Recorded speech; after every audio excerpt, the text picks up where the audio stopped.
Hangout, a podcast where two bearded film fans watch the best and worst horror movies of all time. My name is Luke Condor with a Kate, and I'm joined by my regular co-host, Mr. Ben Errington. And today we're joined by regular joiner inner, and Mr. Andy Conduit-Turner. Hello, guys. Hello. Hello. How is everyone? Yeah, Good. Very well. Very good. Very well. I'm glad to hear it.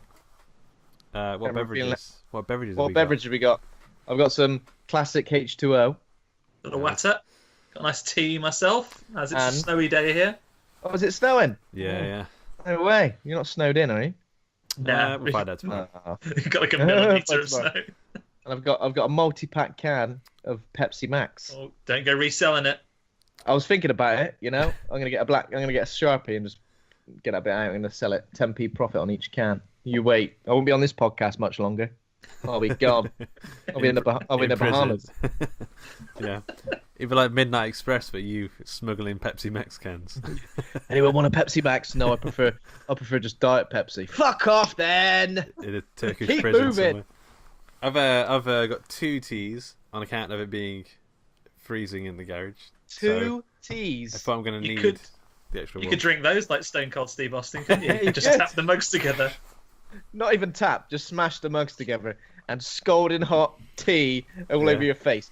And if you flinch, I love I won't that be having this it. moment. I don't think I've ever had 2 teas in one go. What? No, one go. I mean, you have one and then the other. You Yeah, oh yeah, You I wouldn't. know how it works. Yeah, What's that? no, you wouldn't alternate. You wouldn't No. alternate. Yeah. I mean, I've let a tea go cold and then had to get a new one immediately. Do you not microwave it? See, I don't like to waste it, so I'll microwave it. I'm not a monster, so I am a monster. Got some class. I got some class, mate. I mean, I know it's not a lot, but I've never done that. Is that effective? Well, it didn't taste as good, but 30 seconds and it pops out and it's just as warm. If I've ever let a tea go cold, I have to drink it stone cold to No. punish myself for letting Oh, it. So you've done this. You've earned this. I do that with coffee, but there's something about tea. There's something about cold tea that kind of just makes me gag. It does a lot of people, I think. It's the taste of defeat, isn't it? It is. It's Yeah. the taste of your own failure. It's like a cooling bath. Like there's nothing worse than being in a bath that's pretty much gone cold now. Yeah. It's like a weird film on the top of it of hair and Film. body mucus. You've got to get in. Yeah, it's got Yeah. a bath has got to be scalding hot to the point where I almost pass out. Otherwise, there's no point. You're like cat. Cat can I've do literally that. I've got to lower myself in, and if it doesn't scald my testicles to within an inch of their life, if they don't come out like 2 little poached eggs, I'm not interested. They're not screaming like shellfish cooking on a pan. Yeah. It's when you lower yourself in, you're like. It's You- because then you get more bath time. Because by the time you accustom Yeah, yourself to but that I think it's temperature. better to have it a little bit colder than that, but still kind of like almost unbearable, but bearable enough for me to get in, and then add some hot water whilst I'm Yeah, acclimated. that's a good. Yeah. Boil you like a frog. Yeah. You don't realise it. Yeah. Shall I Exactly. jump Yeah. out? Shall I jump out? No, just to keep adjusting my body temperature till I'm dead. With yours though, Ben, your sort of mouth noise as you go, and the police will be around. Mr. Harris, come out. Jeez. God, choked then. Choked on Testicle. my life. So that's- today we are talking about a pretty cool little horror movie. But before we do all that, has anyone got a horror guff that they would like to explain? Explain yourself. It's, Well, I've not really watched anything this week. It's been one of those strange weeks where I've not really watched anything. Played some games, and I guess we're gonna talk about that, Andy, at some point. Yeah, I was going to say I've only watched Apostle, which you guys have already talked about. I caught up on that at last, but really, it's Resident Evil week. It's all Yeah. about Resident Evil this week, and very good it is too. It is unbelievable. Luke, you've played the demo, obviously. I've put them and I've watched many a YouTube video, not playthroughs because I don't want to get spoiled or anything, but Yeah. I've watched like the first 10 minutes of a lot of them. Obviously, I guess we won't talk about spoilers because it's only the first week the game's been out. So, even though, I mean, if you played the original, you'll know a lot of the stuff anyway. But there are a few there are considerable changes which are all positive so far. I'm enjoying, but the atmosphere is like second to none. And I've definitely got to a point where I've gone, I have to stop playing because I am not enjoying this. Too wound up. I'm too wound up, or I'm just terrified, or I'm just my heart's racing. And I'm playing it with headphones on, but I swear my band's ready. I'm playing it with headphones on, but I swear I can hear other noises around the house, and it's just not. Yeah. I'm just not enjoying it. Let me ask you a question. So you played Resident Evil 7, you enjoyed that, and now you played Resident Evil 2, and you enjoyed that. For Resident Evil 8, what would you prefer them to do? Like, do more of the first person and what they were doing in Resident Evil 7, or go back to? I think they can't just leave the first person thing in one installment. I think they have to carry that on into Resident Evil 8. Hopefully we'll get more of this third person over the shoulder stuff in like a Resident Evil 3 remake, which I've heard rumors of already, because Resident Evil 2 has like shifted 3 million units. Is that right? It's gone pretty crazy. I know it's the biggest selling one since 7 came out. Oddly enough, 6 sold really well, but they've it's done very good numbers though. So I imagine we'll get a Nemesis remake. Yeah, I mean, clearly there's a demand for it, so a Nemesis remake would be good. So yeah, if they continue remaking, well, Resident Evil next, maybe Code Veronica, maybe someone else, who knows? But do you think they'll do 4? I don't know why they would really need to yet, but well, it might be a few years down the line until we get 3, and then after that, 4 will probably be approaching being 20 years old. Wow. Yeah. Yeah. That sounds crazy, but. That's probably true. So they possibly could, but the weird thing for me is I kind of feel like I'm kind of sick of zombies, but then these zombies are really effective again for some reason. I think it's because every time we see zombies now, it's always in daylight. It's all like post-apocalyptic wastelands in the day, but this is like super scary because it's all dark hallways and you can't quite see where the zombies are coming from and that kind of thing. And it's and they're on you. Like they're pretty unforgiving. Like you've not got you can't really take a second to reload or take a second to get your bearings. They're on you, and it is tough, and it is frustrating as well. Like I found myself incredibly frustrated by this game so far, and I'm a little bit further than you, I think, Andy, but not. I think I'm only like 2 hours in. I am kind of taking my time with it. I'm not trying to fly through it, but yeah, the same. I was saying to you there, Ben, it's made me really ruthless. I found that because from playing the demo, you expect the zombies to get back up.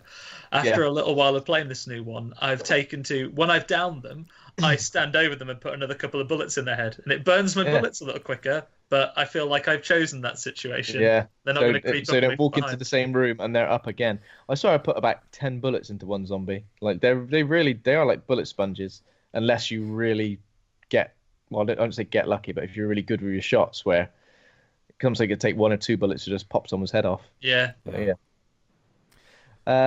So sort of to round off that, I went to the Resident Evil Safe House experience in London. I've never done like those horror experience things. I've never done that before. I've always kind of found it not to be something I would potentially enjoy. And to be fair, for the first few minutes of this, I did have a big smile on my face. So I was a bit like, this is kind of silly.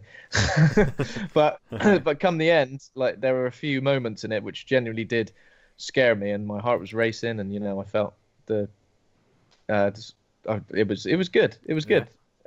Got to play the game as well, sort of before and afterwards, and they had a bar with some Resident Evil themed drinks and everything. So cool. It was good. It was good fun. It was only there for 2 days as well, so I guess I was pretty lucky to get tickets, which were free. But it was all decked out with the standard Raccoon City stuff. There was like some rooms which were decked out at the police station. A typewriter was there. Guys in SWAT team uniforms, and the zombies were really good as well. Yeah, a couple of the actors were playing the roles of. I think it was supposed to be Leon. Didn't really look like him, but yeah, it was sweet. Cool, man. What about you, Andy? Have you done any guffs? No, so apart from catching up on Apostle and then a bit of Resident Evil, that's been it this week. Nothing else horror related apart from the film in question. Yeah. So Lucas, I've got one. So this is. I listen to a podcast called Shockwaves quite a lot, and they have a lot of horror movie recommendations. And they were talking about something on Amazon Prime that's described as an Indian Clive Barker doing There Will Be Blood. So if you can sort of imagine those sort of elements come together. So I've never seen an Indian horror movie, and it's called Tumbad, Tumbbad. I can't tell you who made it or the budget or anything, but it's pretty cool. Like in terms of like the idea. And the sort of the visual representation, it's Clive Barker in the sense of it's a guy who wants to get rich, and they find out that like their house that they live on has like a well underneath it, leads into this giant open womb, and there's like demons in it where you can. It's got a bit of a Pan's Labyrinth sort of vibe to it as well, where you can feed these demons something to distract them, to take gold out of their satchels while they're not looking. And if you don't, if they catch you, they sort of make you immortal, but in like the worst way. You can imagine like you sort of like, I don't want to spoil anything if you're going to watch it, but you sort of become part of the scenery, and like trees grow out of you and all this crazy stuff. It's really good. Some of the visual stuff in it is like really interesting. It's not scary, I wouldn't say, but it's more scary, Pan's Labyrinth scary on that sort of level. But it's it's definitely very interesting. It's worth a watch. It's called Tumbad. Yeah, is it fairly new as well? Yeah, I think I'd say last year or so. Yeah, 2018 it looks like. Yeah, but it's pretty good. Sounds good. Yeah, it's pretty awesome. I have to give that a watch. And now I've got this image in my head of someone like wanging cheese cobs down a well to distract demons. Pretty much exactly how it happens. Yeah. Just to nick their money out of order. Yeah, but other than that, that's about it. So I guess we'll crack on with the film of the day. This is number 96 on IGN's top 100 horror movies of all time. I don't know what you would call it. I mean, I'm going to say Braindead. Some people might say Dead Alive. So it's Braindead. I think Dead Alive is how it was known in North America. I think everywhere else it was known as Braindead, from what I can tell. Anyway. Yeah. You got some info on it, Ben? Got some info, mate. So Yes. Braindead is a 1992 New Zealand splatstick zombie comedy film directed by Peter Jackson. A young man's mother is bitten by a Sumatran rat monkey. She gets sick and dies, at which time she comes back to life, killing and eating dogs, nurses, friends, and neighbours. Lovely. This is what William Bibiani of IGN had to say. Lionel's mother has been controlling his life as long as he can remember. Even when she dies from the bite of a Sumatran rat monkey, she comes back as a grotesque zombie, forcing Lionel to stay home and take care of her and everyone she bites, until the situation finally gets out of hand, more out of hand. Peter Jackson didn't invent splatstick, but he came down close to perfecting it with Braindead. It's a bloody good comedy with cheeky performances and unforgettably gross set pieces. The zombie dining table scene alone would have made a cult classic, but then Jackson pulls out all the stops for a finale that's gorier and funnier than any zombie massacre before it or since. It's got 86% on Rotten Tomato. It's 7.5 out of 10 IMDb, and it's the first time I've ever seen it, and it's like a massive gap in my horror movie watching. I don't know you guys. Me too. First time I've seen it as well, so we can enjoy the gap together. We can fill the gap together, Luke. We'll fill each other's gap. What about you, Andy? Have you seen this before? I had minded that gap previously, so I'd filled it in a long time ago. It wasn't the first of Peter Jackson's films like this I'd seen, though.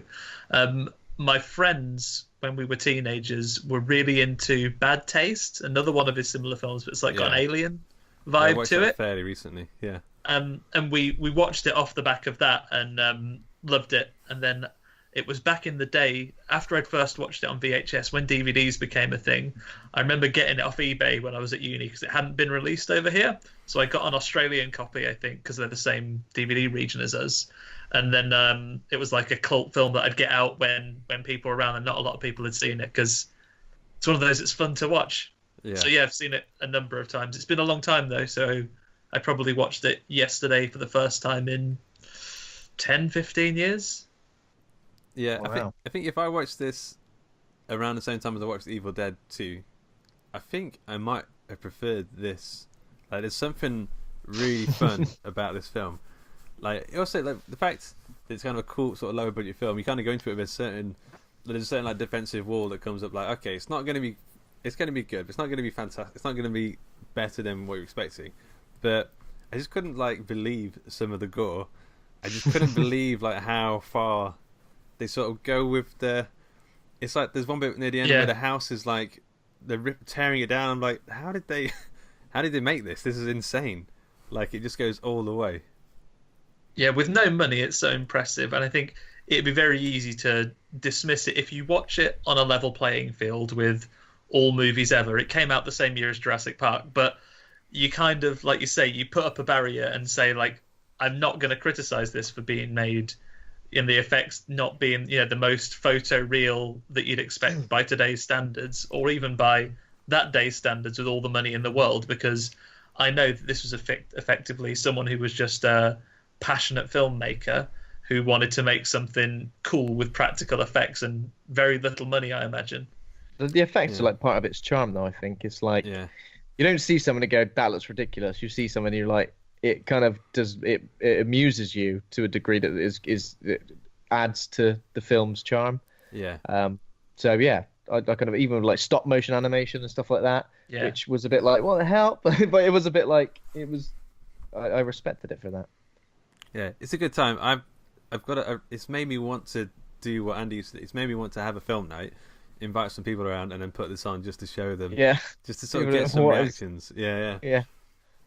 But I wish I watched this a long time ago, because I did love it, but I just feel like it would have been up there with my top of all time if it hit me at the right age. Because I didn't know so much about this film, and I heard that sort of Peter Jackson made a low budget zombie film in the 90s. I kind of just, I mean, to my own detriment, obviously, I kind of just thought, wow, I've got no interest in watching that. which I guess is as time went by and I heard more and more about it. So I don't really know why I hadn't got around to watching it before this, but I thoroughly enjoyed it. Yeah. So key players in the film. I don't think we're going to recognise any of the names. Timothy Balm plays Lionel Cosgrove, who's a sort of milksop of a man who's just there to look after his mum, mow the lawn, do the dishes, that kind of thing, pick up the shopping. Diana Penavla plays Paquita, who's a sort of the gypsy shopkeeper. Gypsy shopkeeper. Well, she's a love interest, really, isn't she? Yeah. And also a gypsy shopkeeper. Yeah. Elizabeth Moody plays Vera Cosgrove, who is Lionel's mum. She, there's one point when I thought, is the twist that she's not actually his mum? But we'll go into that later on. I wouldn't say much out. What's the best way to describe her? She's just too clingy. She won't let him get on with his life. She just wants him to do it on her. Too clingy, very well to do. I think she thinks about what people think of them. She also listens to the Archers. It sounds like the Archers. Yeah, she's like a Kiwi bucket woman, isn't she? Yeah. She sounds really English, though. I kind of thought. Yeah, I thought that, and the fact that she listens to like black country radio drama. Yeah. I don't know, but like, when does this film even take place? Because it's set in the 50s. Set in the 50s, yeah. I was thinking that. So it wasn't obvious to me. It wasn't obvious initially. It kind of felt like, sometimes when a film is like a pocket of suburban life that perhaps has no real like place in it. It's not modern. It's not sort of classic. But after a while, when it was like the Teddy Boys, and that's what they're called, isn't it? Teddy Boys. Like the Greaser type people. Greaser type people, yeah. After that, I've started to realise it is set in the 50s. Yeah. One other character I think we need to mention is Uncle Les. Ian Watkin. Lionel's uncle, played by Ian Watkin. not the singular. Not Watkin. Ian Watkins. No, but this one is That's a perv. the last we'll say on that. And at this one is what? This one is a bit of a perv, and I don't know if you call Ian Watkins a perv. Maybe a tad of an understatement. Oh, you perv! Stop it, you perv! No. Just a single Ian Watkin. And then I think there's a few other people. There's Brenda Kendall plays Nurse McTavish. There's a few of these sort of ensemble characters that sort of appear throughout the film. There's Father Magruder, who played by... sorry, Luke. Carry on. Father Magruder, played by Stuart Devaney, and Void, who's one of those greaser punk type people, played by Jed Brophy. I was just gonna say, I think like everyone's awesome in this. Yeah. Like all the supporting characters, everyone's got like there's so many people where like there's a film in that person. Like Father Magruder, there are different pockets of this film where I feel like I would like to spend more time with this, but it kind of just keep snowballing to being more and more over the top and ridiculous. But I thought everyone was awesome, and I'm guessing some of these people can't be full-time actors as far as maybe they are. You'd have thought when their old mate Pete made it big time, you might have seen them have bit parts elsewhere. But I would have liked to see Lionel. Yeah, I would like to see him is like the king of Gondor or something. Like his physical comedy, like his like Mr. Bean level of like moving around is amazing to behold. Like I was thinking of that when it was on. He makes a lot of film what it is. He's so quick about it as well. Like his movements, like even in minor scenes, we'll come to it later. There's a bit, the bit in the park with the baby is one bit, but even when he's like running over, like when Paquita's at the window and he dives over the bed, like he's got such good, like clumsy physicality about him. Do you think Peter Jackson was like, we need someone who can do what Bruce Campbell did in Evil Dead? We need someone who can do that. Yeah. It was. I think it was very reminiscent of that. Like in a lot of ways. But I guess he played it more as being a bit of a the sort of the wet flannel type Lionel, a bit more of a wet flannel than Ash. He's very like Frank Spencer about it all, isn't he? With his that is a great comparison, because I think he's even dressed very similar to Frank Spencer in terms of he's got like a white shirt with a sort of vest, like jumper over the top of it. Yeah. I mean, because obviously Frank Spencer was very physical. He did a lot of his own stunts as well, didn't he? What's his name? Michael Crawford. So yeah, very very reminiscent of that and very entertaining. Yeah. So the film opens. We've got like a prologue section where they're stealing. They're on Skull Island or something like that, and they're stealing a rat monkey. I don't know if we can see it, but it's like in a wooden cage. Yeah, it is pretty mad that this film starts on Skull Island and that Peter Jackson went on to direct King Kong. It is mad. I also kept thinking, where did they film this? That's what I also kept thinking. Yeah, I think I did Google it to see where they filmed it, and it was like somewhere. A quarry or something. Yeah. So this is Skull Island. But yeah, so there's two guys. There's sort of like an explorer and his guide, like assistant, guide or his assistant, and they're running away from these warrior natives who are sort of chasing them down with spears, and it's very cliche. And they've got this creature in a box, and you can sort of hear it going. Yeah, the music's throughout the entire film is it's quite nice. It's quite sweet. It's kind of like jolly and waltzy, and all sort of piano music and that kind of thing. But all the noises in this are good. But there's he gets bit by the, I don't know, he holds it close to his face or something. He does like a mad escape, doesn't he? The natives have got him. And he shows them the permit, and then he chases them all off with a machine gun, and then he just carries it over his shoulder and runs away from them all. Yeah. And then they jump in the back of a truck, and I think they're driving away at about maybe 8 miles an hour. Yeah. While the natives like chase them, and they almost like leave the guy behind, but then he sort of gets on there, and I'm not sure what happens if he just gets too close to the. I think there's a bump in the road maybe, and the crate falls onto him. Yeah. So he gets bitten by this rat monkey, and then obviously his guide and the driver, they all basically turn on him and say, "Well, you've been bitten now, so." Zingaya! And then they Zingaya! They lop his arm off first. They keep seeing signs of bites and scratches. They see one thing on the arm, Zingaya, and they chop that off. The right arm, Zingaya, and then they see it on his head, and then they cut to the opening title scroll. Yeah, which is just a lovely splash. But I mean, right away you kind of understand. Oh, this is incredibly silly. Like this is not There Will Be Blood. But yeah. So then we're sort of introduced to Room Wellington. Lionel lives in a sort of big Victorian mansion, sort of thing on top of a hill. I think we're introduced like the steepest front garden I've ever seen in my life. Yeah, it's literally like that. He's mowing it. He's like, oh Jesus! I feel sorry for you, Lionel. Jesus, man. I don't know when we find out about his dad, that his dad's dead, because is that coming into it pretty early? I think that comes at the zoo date that he mentions his dad the first time. But in this first meeting, though, it's just his mom, being very house proud and talking about how she's been elected as treasurer of the WLWL. Yeah. And some people, and they're coming to visit. Is that correct? They're coming to have lunch the next day or something like that. So she sends him off to the shops, where he's introduced to Paquita. Paquita, the shopkeeper, doesn't fancy him. She fancies Roger. Roger. Yeah. Hello, Roger. All right, Rog. Hello, Roger. This reminded me of a lot of Neighbours. It's Antipodean sort of accent. But I think she's like her grandma's like, no, that's Roger's not. You ain't gonna get a Roger in. You're gonna get a Lionel in. She sort of plays some card games, played a bit of tarot cards. Play some card game. Yeah, her grandma really leans into the gypsy thing, doesn't she? Yeah. So she's got some tarot cards, which have got like a guy. I guess he kind of looks like Lionel, right? Well, I think that was what it was implied, but yeah. I don't know if I saw it. But she said like you only have one romance, and it will be forever, and that's it. And you'll know him when you see this sign, and then she shows the little symbol of like the moon and the star or what have you. Yeah. And then Lionel comes in and is bumbling around in the shop, and she's not interested at all. She's properly like rolling her eyes at him. But then when he goes to get a bit of licorice, he knocks it all over, and it falls into the shape of the moon and the star.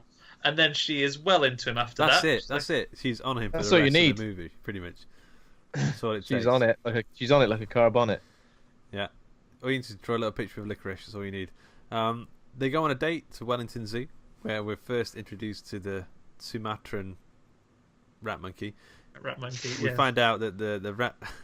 There's like a caretaker guy who says, "Ah, yeah, what does he say? So the rats went to the school slave ships, and they raped all the tree monkeys." They raped all the tree monkeys, and then what an origin story, eh? Yeah. I think this Sumatran rat monkey, we see it, and it's a bit of claymation. It's got like no hair. It doesn't look like a real thing at all. It's just like a kind of monkey body with a rat head, essentially. Yeah. It bites the arm off of one of the other monkeys in the other cage. You feel a bit bad about that.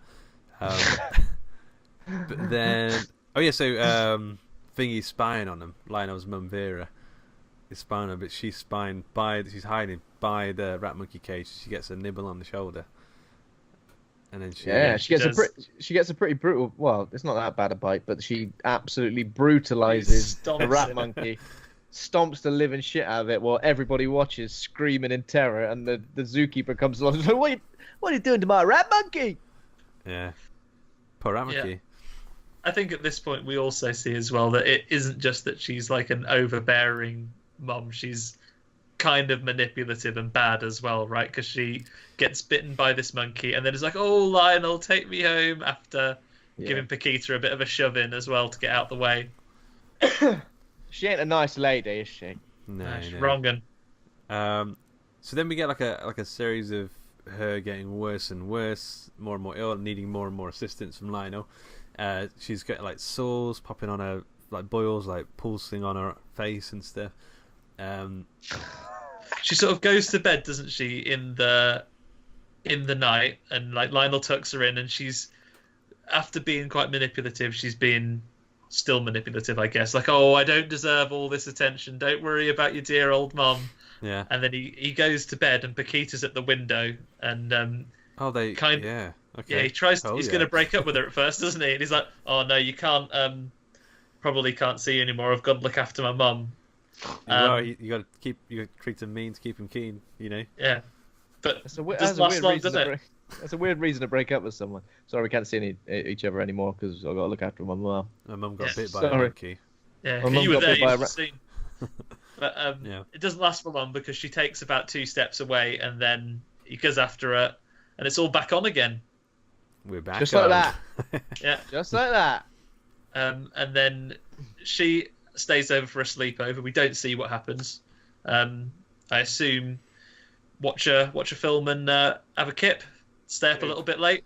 Yeah. Spoon to the living hell out of each other. But meanwhile, in Vera's room, loads of gunges coming out of her bite and splattering all over the photos on the wall. Oh yeah. It's basically just like it's basically just like some sort of custardy dessert, like Lamont, Angel Delight. Some sort of blood stained. It's just pink. Oh, it did like when I started watching this, I was eating something and like I did have to pause it because it was about here that I was eating something. I think I was eating some sort of creme. A bowl of Angel Delight. Put me it was right some sort of like vegetable noodle thing. No, and I remember it like a bit of it like went on my chin at the same time that this happened. And I was a bit like, "Nah, I'm gonna pause this for a second, watch something else," and then I went back to it. Yeah. Lionel gets up in the morning and he is full of the joys of spring, isn't he? He's like, "Good morning," opens the curtains, what a lovely day, only to turn round and see that his mom is in a right old state. She's getting worse and worse, and it's around 10 minutes from now where the judges or the people the WLJL? WLWL, isn't it? The all right, okay. Wellington Ladies something. The Wellington Ladies Women's League. Yeah. So they come around for dinner. At this point, Vera is out of it. I think she's just saying like one word over and over again. That's when because at first she says, "Oh no, we've got to get ready. It's the WL." Yeah. And this is when we really start getting into I guess some of their practical effects, because she's putting her makeup on and she nicks a bit out of her face, and that big triangle comes down, and he says, "Like, sit still. Skin. I'll have to glue it back on." He's like, "You'll make it crooked," and he's gluing her face back together. Does a good job. And then, if that happened, you'd be like, "What the hell is happening to you?" You wouldn't be like, "Oh my god, your face is falling apart. Let's just glue it back together because the WLWL are here." You got to focus on what's happening in the time. You got the WLWL coming. You can't worry about this stuff. You worry about this later. True. Yeah, that is true. And then, as well as sticking his mum's face together, Lionel puts on quite a spread of steak mash and beans. What was it? Steak mash and baked beans. Steak mash and beans. Oh Jesus! That's one of the glorious moments in the film, I thought. Oh, this bit I've seen this film so many times, and I was watching it with Karen, and she's never seen it before. And both of us, I was feeling a bit gippy watching it when they were. It's the dessert, isn't it? Because first you said I've only got custard. This is when the mum starts losing it and starts saying annual meetings over and over again. Yeah, she's only got that bowl of custard for people. Where does the juice come from? I think the extra jam. She squeezes her arm, and it goes into the guy's bowl, and he's like, "Oh, my wife never makes custard." And then big old spoons of it. It made me feel pretty queasy because it looked pretty delicious. It looked like some sort of raspberry jam in the middle of it, but it wasn't supposed to be that, was it? And then her ear falls off. Yeah. And he just eats that willy nilly, and then spits out the earring, I think. Yep. Is it the Paquita's dog? I think around here. Yeah, the WLWL go away, and she's in a right mess. So she calls. Lionel calls Nurse McTavish to come back, right? Yeah. Paquita comes round because she's always round now, because since that fortune telling, she's dead into Lionel. Yeah, she's constantly outside. Yeah, I'm out to play. The dog runs upstairs, and then off camera is eaten by the mum. Yeah. And Lionel finds it and pulls a whole. He ate my dog, not all of him.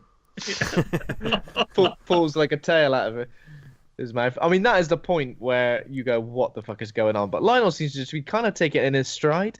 It's a bit like it's a mild inconvenience to him. All of this. It's not like this is the end of the world or his mum's like gonna die or anything like that. It's just a mild inconvenience to him, and he's kind of rolling with it. He's pulled up. He's running high, I guess, because he's pulled off a great dinner with the WLWL. Exactly. The husband in particular is dead impressed. He thinks it's lovely. He had lovely custard with jam. He's done the business, really, hasn't he? But then the mother attacks Paquita, and he wrestles her down the stairs just as the nurse arrives, and she goes, "Oh, soz, she's dead." Yeah. Yeah. There's like an incredibly I know it's been a bit gore already, but there's this point here where it was actually kind of shocking gore, where I think Lionel turns around again, and then I think he just rips open the nurse's neck, and you just see that part smack open and just yanks her head off backwards, doesn't it? Yeah. She's like a Pez dispenser. Yeah. And Paquita's upstairs, because this I guess plays in later. Paquita has gone upstairs to pack overnight bag for the mom to go to hospital. And then meanwhile downstairs, the mom has died, come back as a zombie, and has pulled off pretty well the nurse's head. And then she's a zombie as well. Yeah. Hence, and then the wrestling match begins, and this is a bit with the archers, right? Oh yeah. So the archers talking about what are they talking about, getting the head off on that as well, or it's kind of the mom is wrestling with Lionel, trying to kill him and strangle him. Paquita's shouting down "What colour's toothbrush is your mom's?" He's like, "The green one." And then and it's sort of the comedy leans into it really here, because this is where Paquita hears noises from the scuffle downstairs, but it's panned off as being part of the Archers program. It's like, oh, I'll just put the jug on, and then he smashes his mum over the head with a vase, and it's like, oh, your favourite teapot. I'm so sorry I broke it. Yeah. So what does he do? So he shoves him in the basement around here, or he shoves them down into the basement and locks the door. And then this is like a blank moment here for me. So at some point she gets hit by a tram, but so a little bit of time passes, I think. That's the right amount of zombies. So he's got them locked in the basement. He nips to the vets and gets some tranquilizer. And it's like a suspect, possibly former Nazi vet. Yeah. It's like a really weird little scene. And by vet, you mean... like, it's weird science man. Yeah. I mean, he's a great character as well. Again, he was very much for like 2 minutes, but great. Yeah. So he goes and says, "Oh, I'm looking for some sedatives." He goes, "I'm not a doctor. I don't sell sedatives. I sell tranquilizers." Yeah, come on, man. He buys some tranquilizers and he goes downstairs in his cricket pads and has an encounter with the zombies again, but manages to inject them full of tranquilizer, which works. And... in the eyes, pretty much every time. Yeah. Straight in the eyeball. I think for his mum, he goes the nostril actually. Yeah. That's true. Yeah, you're right. And that calms them down. And then I think there's little bits of him sort of trying to get on, and then it all comes to a head when he's gone to the shops and he's explaining to Paquita, "Oh yeah, Mum's much better." And then it catches out to having her break out of the house and go on a rampage into the town, only to get hit by a tram. And smash through the shop window. She kind of just walks past everybody, though, doesn't she? It's like she's making a beeline for Lionel. Yeah. And she gets hit by a tram and smashed through the window. So does Vera? Does she? Because I know when she's a bit later on, she seems to still know who Lionel is. Like, she's not like a normal zombie. Like, she seems to. Like a zombie. Yeah, she seems to know who he is. Like, she seems to still want Lionel to look after her or something. She doesn't seem to be like mindless like most of the others. Yeah, I think that's right. Maybe it's because she's got a bite directly from the monkey. Yeah, maybe. Yep. Okay, so then we go to her funeral, which is another like out and out comedy moment where they've left the embalming machine on. And this is horrific. Her eyes are like popping out and like she's all like bulging, and then I think the mortician's just popping them back in, just shoots them back in, and then I guess at the funeral they bury her, and then he's gonna dig her out or something. He's gonna dig her out of the grave. Yeah, because he's at the funeral home. Lionel has gone backstage at the church. He's gone backstage to see where the magic happens. Yeah, because he needs to, because he knows his mum isn't dead, and he's taken his syringe of tranquilizer to keep her under wraps while they till he can work out what to do. So they have the funeral. I guess the only other important thing that happens at the funeral is this is when Uncle Les turns up for the first time. Yeah. He figures out that there's money like knocking around to be had. Yeah. He's well keen to get involved. I think he wants a bit of the house as well that's going to be left to Lionel. Yeah. So he immediately established himself as a bit of a bad bloke, old Watkin, and then and then we have the funeral. Like, Lionel ends up, because he's wrestling with his zombie mom, crashes out in front of the congregation, having just injected her with tranquilizer, and is sort of curled up round her, sobbing. Doesn't Uncle Les laugh when that happens? Yeah. Hey! This is the most entertaining funeral I've ever been to. Yeah. Yeah, and this is the first time we meet the priest as well at this point as well.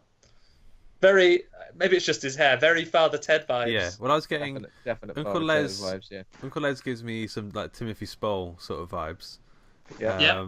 When he's being a bit more lecherous, and the father, what's his name? He's giving me some proper Father Ted vibes. But he was great. He might be my favorite character. Yeah, he's brilliant. Even as a zombie, he's great. Yeah. So Lionel's gonna dig her out, but this gang of greasers rock up, very Return of the Living Dead sort of punky greasers, and they're going to play in the graveyard. When they see him, they decide to beat him up. They basically think he's a necrophiliac or a grave robber of some sort, don't they? Yeah. But then Void goes to piss on. That's my mother's grave. Like he's pissing on his mother's grave, and then I don't know what happens here, but her arm comes out and grabs him by the old ghoulies, and then he gets pulled down into the grave and minced.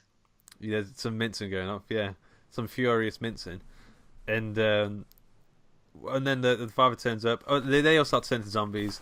The father turns up, and he has maybe the best line in the entire film. I kick ass for the Lord, and it's just a ridiculous comedy kung fu scenario. Yeah, I know. I wasn't expecting any kung fu in this film. Kicking people's heads off. He sweeps the legs off. Like the legs come all the way up. And he flips their arms off, so he breaks that guy's arms off, beats another zombie up with it, sweeps the guy's leg off, and then flash kicks the guy's head off, Guile style. Yeah. And then but then unfortunately he gets bitten. Yeah, the head comes back down after he's punted it into the air. Oh yeah, that's how. Yeah. and bites him, and then he goes to flying kick Void, only to get impaled on the arm of a statue.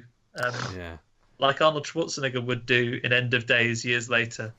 It's weird because I wonder how Lionel got the father off of that and took him home.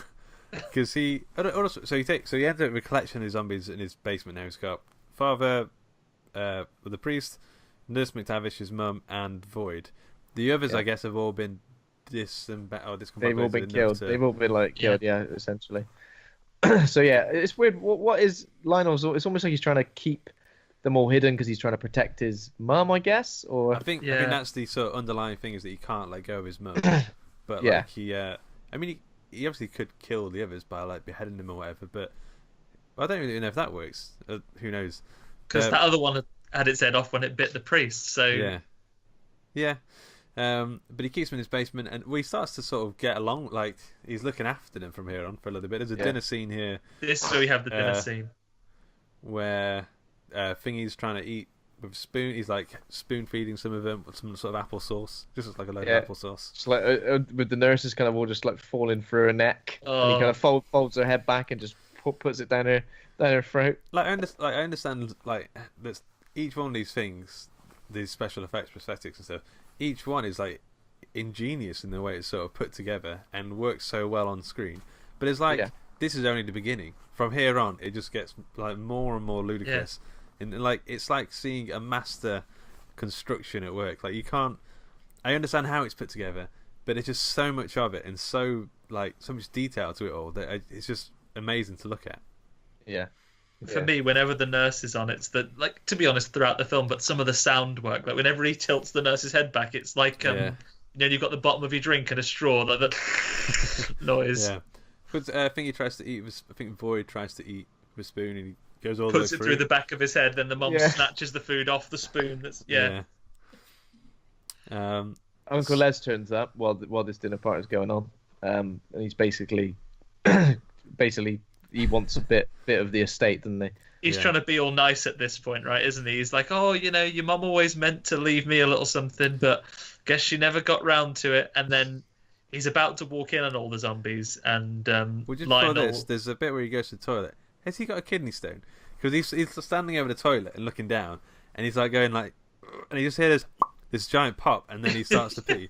And what, did he just pass the stone or something? I don't know. He says he's got a urinary infection. Yeah. Oh, okay. But I don't know what it is that he's got. It's like a champagne cork pops. Yeah, maybe a prostate problem. I don't know.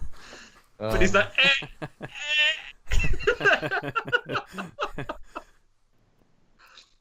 But he sees the stiffs there, and he thinks that Lionel's got them for some necrophiliac purposes and uses them. That's a little bit later. Now, he passes it off as, you found your dad's old pornos, eh? Is this the one with the donkey in the chambermaid? Because what we've missed out is that zombie Nurse McTavish and zombie priest are getting a bit frisky. Yeah. And he separates them just as the uncle comes to the door, but then while he's been distracted by his uncle's UTI, they're getting at it in the kitchen. Oh, it's pretty horrific. Is there another example of zombie sex in cinema? With a priest.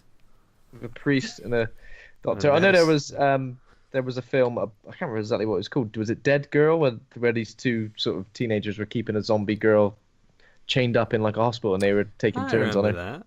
It's like a found Yeah, footage you remember film, that? is it? Or A little bit like that, I think. Yeah. It's pretty horrific. It's pretty horrific. Yeah. So basically, they've got a zombie girl, and they're keeping her as a sex slave of sorts. Lovely. So when is it that he uses the you know? It's soon after this one. I think there's a little bit of filler in between. I think at this point Lionel has gone, and they have another comedy moment where he sort of distances himself from Paquita a little bit more. She sort of sees him outside the shop, and the tram goes by, and it looks like he's disappeared, like in old spy movies. Yeah. Only for a car to then pull away, and he's like ducked down behind that as well. It's like, but then I guess the Uncle Les really starts to blackmail him. They've got the baby by this point because the baby arrives very quickly because zombies apparently don't have a 9-month wait. What is the baby's name? Because I've seen it pop up like Silwell or something. Selwyn. Selwyn, that's the one. Okay, this is another of my favourite scenes when he takes the baby. Why does he take the baby for a day out? I don't know. But he takes the baby out to the park. And there's like the physical comedy in this where he's trying to treat it like other baby. There's a bit where you see from the baby's perspective, and he's sort of throwing, like, got a cuddly toy, and we see this barbed wire sort of covering the baby up. There's the bit where he starts punching the baby. He gives the baby, and everyone can kind of like see him doing it. Like, what else is going on here? He just punched that baby. He's like, oh yeah, you know. It's like swinging it against like the post and stuff. The swing post. It's terrorizing him, and it's terrorizing everyone in the park as well. It's like running around wanting to like bite kids and that, but he kind of stops it at the last moment every time. Like, the bit that gets me on that bit is when he's fighting the baby. I think it's about to bite those kids, and he punts it. Yeah. And then he falls over near the swing and swings the swing into his face. But it's where did he get the little baby grab for it?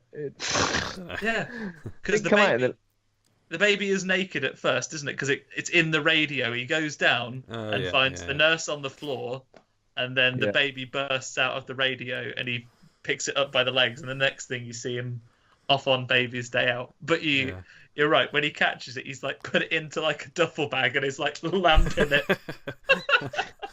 Does it every now and again it cuts to like I think someone dressed as Selwyn crawling across the floor? It's like a lot bigger than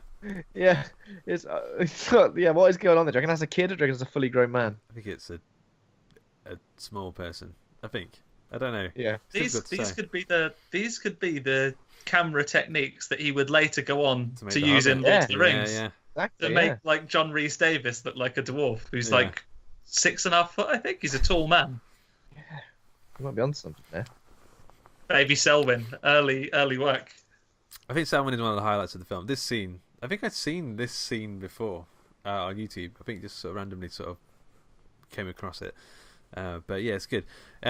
So and then I think we get the. This is when the uncle rocks up. Yeah. And well, you go for it. So he's basically trying to blackmail Lionel, and sort of he sees the zombies in the basement, well, the stiffs as we see it, because they're all tranquilized, and he basically thinks that Lionel's just like an insane sex fiend, a moiderer. So basically he blackmails him into giving him the house and the inheritance by sort of calling the police and basically saying there's been a mass murder, but then just putting the phone down. Well, which is fine, you know. They'll just go, "Oh, it can't have been true then." In the 1950s, little known that if you didn't finish a police report, because they didn't have computers to save, so if you don't finish it, cancelled. Yeah, there we go, cancelled. Pen ran out. There we go. So then basically he has an immediate house party with loads of people. Lionel's obviously objecting to it because he's like, "I've got bloody 5 zombies in the basement." But no. So Paquita arrives during the party as well, and I don't know how she got the memo about this party, or if she just happened to turn up. She's just walking past with Roger. Oh yeah, that's right. She started dating. She also gets accosted by Les. I think as she comes in, he wants to have it off of her, but she punches him in the balls or kicks him in the balls or something. Yeah. and then runs off into the zombie basement, the worst place to run. Yeah, That's the worst place to go. Yeah, exactly. but at least she knows what Lionel's been dealing with now. Now she understands. Oh, you've not just been fobbing me off. You've had zombies in. Obviously, now I forgive you. You've Yeah. you got the zombies in. You Yeah. got the painters Oh, in. that explains it all. Although, I mean, we didn't touch on this, but she's kind of known all the time because they go back and talk about the dark forces with her gran, don't they? The fortune teller, Yeah. and she's given more context. Like death surrounds him, and there'll be terrible danger and all that stuff. And then as soon as she walks in and sees all the zombies, she knows that it's death surrounding them. Yeah, all sort of clicks together. Yeah, But I think he's got a plan to kill them now. Like, I think there's Paquita say, "Look, that's not your mum anymore. You got to move on. You got to kill her." And he says, "Okay, I've got the. What's the plan? They're gonna a big bottle of poison that just happened to have in the garage." Yeah, Yeah. but he picked up the wrong bottle, obviously.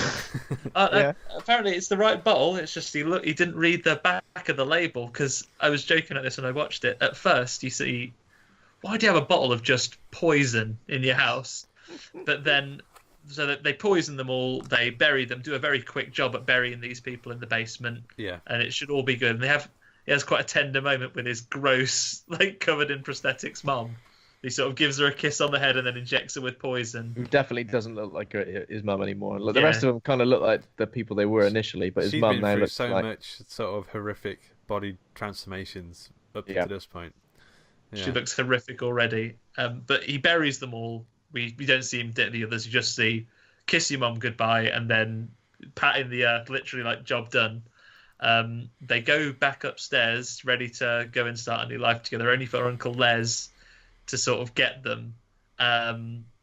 He drags Paquita off somewhere and throws Lionel back into the basement where he's locked in. Yeah. And then he sees the bottle of poison again, only for it to turn round and say, "Oh, this is animal stimulant. It's poison if people drink it." And he's like, "Oh shit! Okay, right. So, yeah.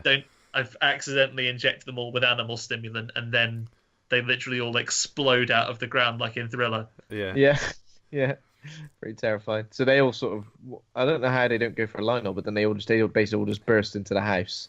Yeah. Lionel runs up the stairs and knocks on the door, and some dude just opens it. That's right. What's all this noise? And then the zombies all come out, and then... So they push the door onto the first guy, rip his ribcage out, easy as, and then they go to the next guy, rip the skin off his face in one thing. There's an amazing bit where a woman's just like having a laugh, and it just cuts to an arm coming out of her mouth. So good. I know, yeah. Punching her through the back of the... And then that hand gets used to do something else, doesn't it? It starts killing someone else with the hand through. Yeah, with the hand, and then it's like they peel someone else's face off with the hand that's through what must have been a replica of that actress, right? Yeah, Yeah, exactly. They just must have made a blow-up doll of that woman and then wore it like a...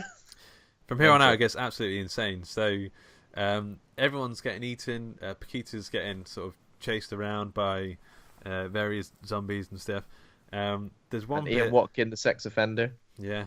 He's trying to have it off of her. He's like, "Come on, then." I think there's one. So Void chases Lionel into the bathroom, but he sort of is chopped in half or something. And all his guts sort of fall out, and then his guts become animated, and then it farts. I don't know if you noticed that bit. It's like his intestinal tract becomes a separate character. Yeah. There's like, has it got lungs? Is it lungs as well? It's usually the lungs as like feet or something. Yeah, the lungs are like little arms. It's got like, I don't know is the anus the face? I don't know. I don't think so, because there's probably it looks and it goes, it's got like another anus, well, the anus goes, and then it's it's actually, but it's so amazing.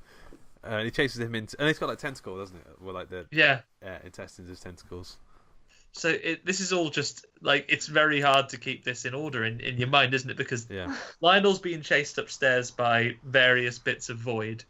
Paquita and another lady who she meets like hiding in a cupboard are doing their best to fend off the zombies and survive. And this is where that lady is behind the washing, and then she comes out and bites the other girl, and then gets pushed onto a light, and they do like a hollow head with the light shining out from the light bulb. That was pretty awesome. The uncle is has locked himself in the shed. The priest gets in, and then he's pulling the priest's teeth out with the pliers. Oh yeah. Oh yeah, he's like giving those little quips, like Yeah. Oh, he got some plaque. Yeah. yeah.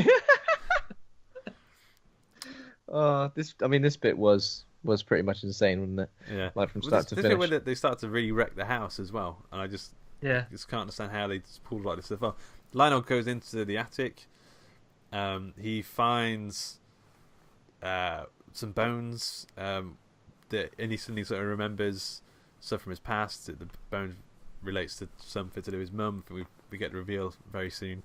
There's one bit. So Lionel falls out of like the roof in the main hallway, and he's sort of hanging. His foot's caught in the wires. It's caught in a wire, yeah, and then the intestines avoid sort of snaking what down. What are the intestines going to do? Because they haven't got teeth or anything. Oh, just suck him to death with the anus. Strangling. Yeah. He's kind of like a piñata, isn't he? Hanging in front of all these zombies because there's a huge crowd of zombies in the main part of the house in this main sort of hallway, and Paquita and the other girl are also stranded at the top of the stairs being pursued. Yeah. And he sort of swings and climbs himself up the stairs, and then sort of swings across to try and save them from a zombie that he throws off the balcony. Yeah. And is it not long after this when he basically turns up with a lawnmower? He has his groovy moment, doesn't he? Has his Captain Ash moment. The amount of blood that's sort of spurting out of. I think there's a ton of blood, but there's a bit after when he's trying to get over the blood. He can't. He's like running. It's like super slippy, and he has to use like severed heads as like stepping stones. And as you stand on each one, you get like the crunching noise. I think that's before he goes up into the loft and Void chases him. I think this is when they first are in there. Yeah. He manages to get through in the first place because he runs to the stairs that he runs up, and he does like a Scooby-Doo run first because all the zombies are coming around. He's slipping on, and then he jumps across those heads to get back to where the stairs are, so he can get upstairs. And then he comes back with your lawnmower. After he swings and saves Paquita, and then swings back and smashes through the front window of the house. Yeah. Only to come back in with his lawnmower, and then purees all zombies in the, and it is brutal. Blood just spraying everywhere. I mean, it is horrific. And then there's a zombie Uncle Les as well. He basically he's a big horrible monstrous beast. I think he gets killed by Vera, doesn't he? Yeah, he does a bit of surviving first. Yeah. So he pulls the teeth out of the priest, smashes up loads of other zombies, encounters the girls again in the kitchen, and basically he stacks up a ton of zombies by literally hacking at them all with like cleavers and stuff. And then he goes down into the basement, and we haven't seen Vera since she was poisoned.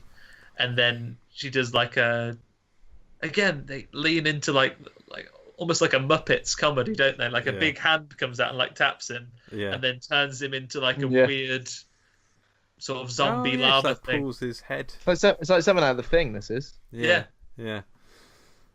There's also Selwyn gets a pretty good moment towards the end here, where one of the girls with Paquita, she's been bit, so you know she's going to turn at some point, but she doesn't just turn. Like Selwyn rips out of her face. Yeah. I don't really know how this worked, but then he's sort of riding around like a giant mech. He's driving her like a mech. I can't remember. How does Selwyn die? There's a blender involved. We don't see him die. She does get him in the blender at this point. She's put him in the blender, but he pings out, doesn't he? Like he escapes from the blender. He kills that girl, and then she just smashes him or something. But then at the very end of the film, when we see that the fire is going, which is in a minute, you just see him sitting there crying. You don't see him after that, as far as I'm aware. Oh, yeah, that rings a bell. The fire starts from the one with the light bulb in its head. Yeah. Short circuits and starts to fire through that. And then I think they're all dead. And Lionel and Paquita are like, let's go. And then Lionel's like, no, we've not seen Mother yet. We've not seen Mother yet. And Mother rocks up. and she's like an end game boss at this point. She's gone like full on Resident Evil end game boss, and she's like a giant naked creature with this like weird long hands and giant buttocks and droopy bosoms.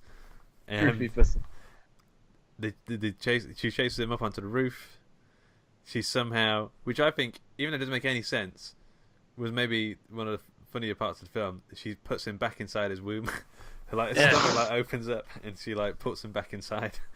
So I guess that's representative of her relationship with him anyway. She probably like mollycoddled him his whole life and just let me live, mother. Oh, yeah. Nope. There's also the reveal where he says, "Ma'am, you killed that dad," and that woman, that blonde woman. Yeah. So he kind of remembers that she drowned them. So his dad was having an affair with some blonde woman, and she drowned the both of them in the bath while Lionel pretty good going to drown watched both them. Remember in the bath. exactly? Yeah. She must have some real strength knocking about. And she's even talking as a big monster zombie. She's even saying Lionel.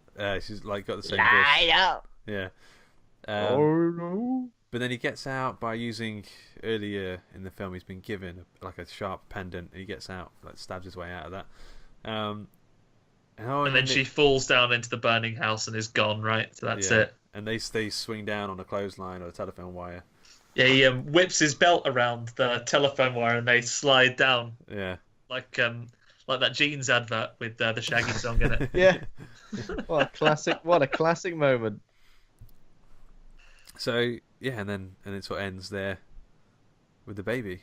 It's it goes places. This film, not like it goes unexpected places. I didn't expect it to be. If I expected it to be possibly like a 6 out of 10 in terms of how over the top, gory, ridiculous it's going to be. I mean, it doesn't make sense. There's not much logic here, but it's a good 13 out of 10. It does. What it decides to do is it like picks what it's going to be, the sort of splatstick thing, and it goes, we're going to be the very best at that and nothing else. It's not going to be that emotional, it's just going to be this thing, and it's going to be some moments that could perhaps be a little bit pedestrian. They go, right, let's include something in this moment that is memorable, that is that is disgusting, that is over the top, it's ridiculous, that makes no sense, but is going to literally, people's jaws are going to be dropping when they're watching it. So, and it's effective. Yeah. Okay, so I've got some trivia if you guys want to play along. Oh, ready. Number one, and I'll properly score you today. Number one, the prosthetics in the film were created by Bob McCarran. Bob is also known to UK audiences as Dr. Bob, but can you name which UK TV show this is from? Dr. Bob. Dr. Bob. Is he in like a soap or something? Is he in? I'm not going to say. Is he in EastEnders? Is that your final answer? That's got to be a Dr. Bob in something. No, wait. Is he on Embarrassing Bodies on Channel 4? What about you, Andy? What are you going for? The only Dr. Bob I know is, it can't be. This will be madness if it is. He's not the Doctor on I'm a Celebrity, is he? He is the Doctor from I'm a Celebrity. Yes! What on earth? Yeah. What a claim to fame. Bob McCarran, he's now pretty famous to UK people. I don't watch I'm a Celebrity, so I don't really know this. But it's the same Bob. Well done, Andy. Well done. Number two. In Peter Jackson's 2005 version of King Kong, the cargo hold of the ship contains a box holding what? It's got to be a Sumatran rat monkey, right? Andy, what are we going for? Oh, I sorry to be a copier, Ben. It can't be anything but that. It can't be anything but, no. It's a Sumatran rat monkey in a little sign that says "Beware the bite." Great. Well done. That's made me like that film a little better. Yeah, me too. Very good. I like the monster-y elements of that film when they're on Skull Island. It's good. It's just the length of it. Okay, number three. How many litres of blood were used in the last scene of the film? Litres? Yeah, so the closest will win the point. All of them. All of the litres. All of the blood litres. Are you giving us options, or are we just going to get closest? No, you've got it closest, yeah. Okay, 500. Okay. No, Stephen, I was going to say I'll go first because I got to copy your last answer, but now it's a lot. I'm going to say 700 litres of blood. Ben takes the point. It's 300 litres of blood, which is still a lot. No, it's a lot, yeah. So I think it's 2-2. Yeah, sounds about right. Number 4. How many times is Uncle Les hit in the groin in this film? Oh my god. 3. Andy? I won't be a copy. I'll just go twice.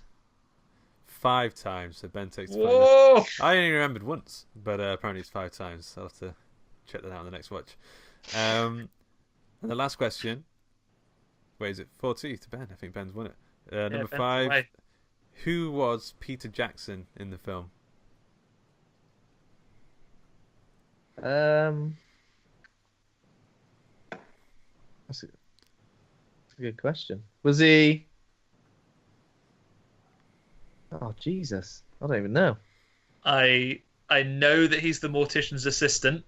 Is he also the explorer at the beginning, or is it just the one cameo? He just says the Undertaker's assistant, so I don't think he's the guy at the start. I didn't even. He's a lot skinnier, isn't he? Yeah, he's barely in it as the mortician's assistant because he's not. The mortician literally goes, "Oh, you bloody idiot!" and he goes, "Oh, oh yeah."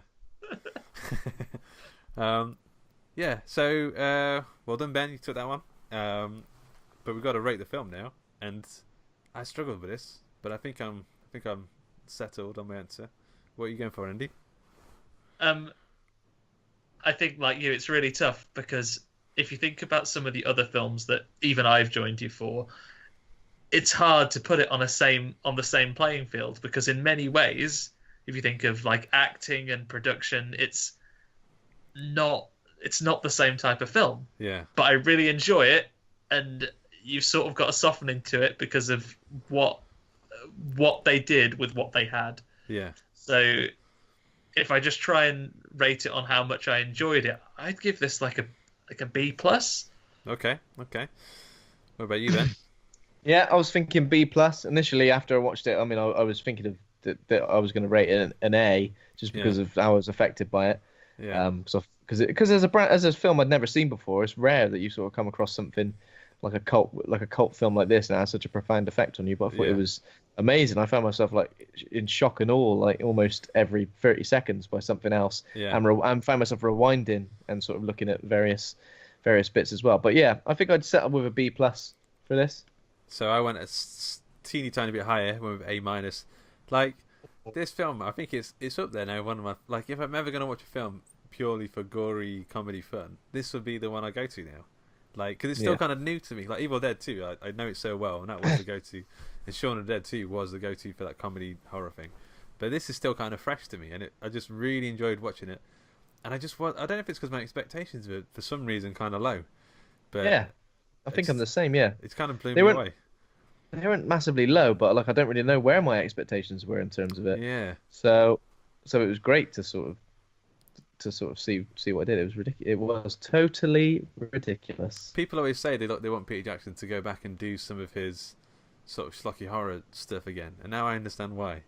I can imagine he'd do some incredible stuff because it's weird. He's kind of gone away from it because if you watch this, it's almost like a trauma movie, right? I don't know how many of those you've seen, but this and Bad Taste are kind of a little genre upon themselves. It's kind of strange. Apart from we've rumbled today that he's using his camera work for perspective and height, but it's funny how you can see a director like Peter Jackson, and I think if someone didn't tell you that and Lord of the Rings were the same, you wouldn't necessarily see the DNA. But if you watch a James Gunn film today, you can see the sort of trauma, really schlocky horror like elements in his work still today. Yeah. So I'd love to see if he still had that type of thing in him. I hope so. Peter Jackson. I mean, because Peter Jackson working with like Weta Workshop, I know there's so much like computer stuff in there now as well. But if he had that production company behind him to do some real physical, over-the-top horror movie, he'd do something incredible, I'm sure. Yeah. It's just, let's see. As I watched Bad Taste as well, and read about how he kind of made the guns himself, and when you realise Bad Taste was made on like a no budget sort of like strings, it was filmed like on weekends and that kind of thing. And when you see where that film goes, and then I watched this and saw how far this film went with the production, and then Lord of the Rings, he just does not do things by half. Like he's just so sort of courageous and just unrelenting in sort of how far he's willing to go with the actual production design of a film. Yeah, he's one to watch. I think he's probably going to do all right. He's going places. Yeah, but yeah, this is great. This was like a new discovery. I think amazing. Yeah, man, really enjoyed it. So next week, I don't know if we're doing Velvet Buzzsaw or Trick or Treat. Yeah, so I think I'm keen to do Velvet Buzzsaw. If you're game, I think it's out on Friday. It's by the guy who made Nightcrawler, right? By the guy who made Nightcrawler, starring Jake Gyllenhaal as well, and looks like it's the first film since Ghostbusters 2 to feature a haunted painting, or more than one. I don't know. I don't know. Anything else had a haunted painting in it? Okay, that's. I've not seen the trailer or anything about it, so I have no idea what's going to go on. There we go. I've just ruined that for you then. So to paint it at the end. No one mentions it until then. There's the painting all along. It was the painting that did it all along. Art is bad. We don't normally plug stuff, but Andy, I know you've got like a new comic, sort of horror-y sort of comic going on. I don't know if you're going to tell people about it or tell people where to go to. Yeah, sure. Thank you. So we have a new comic out from Horde Comics on Saturday this week at time of recording. It's called Revenant. It is set around the Ripper murders in the late 1800s and has sort of a supernatural twist on that. It shows two people who would naturally be enemies having to team up to solve the murders. 4-part series, first part out on Saturday. It'll be available digitally on our website. It'll probably turn up on Comixology in about a month or so. Cool. So we'll check that out. We'll link into that as well. We'll give it a read, and we'll have a little chat about it on next week's episode. Oh, yeah. Nice. Thank you. Game for that. Cool. Okay. So this show is brought to you by Hawk and Cleaver. Head over to hawkandcleaver.com. Become a patron over at patreon.com/hawkandcleaver. Thanks to Kovac Cameron for our theme music. Thanks to Acast for hosting the show. If you've enjoyed the show, please consider giving us a rating and review in iTunes, and remember to hit subscribe. Thanks to my co-host Ben for being a right or a dude, and also thanks to Mr. Andy Conduit-Turner. Cheers, guys. See you again soon. Guys. Nice one. Been a pleasure. Bye.